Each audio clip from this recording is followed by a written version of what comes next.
Press club of इचलकरंजीच्या अध्यक्षपदी अरुण काशीद लोकमत तर उपाध्यक्षपदी अमर चिंदे सकाळ यांची निवड एकमताने करण्यात आली।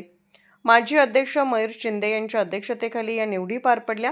प्रेस क्लब ऑफ इचलकरंजीच्या पदाधिकाऱ्यांची बैठक जुनी नगरपालिका येथील पत्रकार कक्षात संपन्न झाली।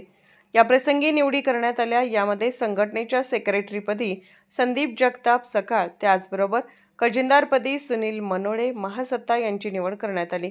यावेळी 6 जानेवारी 2026 पत्रकार दिन साजरा करणे, त्याचबरोबर विविध कार्यक्रमांचे तसेच स्पर्धांचे आयोजन करणे या विषयावर चर्चा करण्यात आली।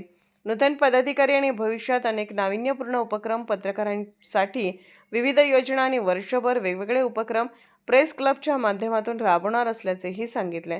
या बैठकीस ज्येष्ठ सदस्य दयानंद लिपारे लोकसत्ता, संजय खूळ तरुण भारत, शरद सुकटणकर पुढारी, सुनील मनोळे महासत्ता, अजय काकडे महासत्ता, संदीप जगताप सकाळ, ऋषिकेश राऊत सकाळ, अमर चिंदे सकाळ उपस्थित होते। प्रतिनिधी रसूल जमादार।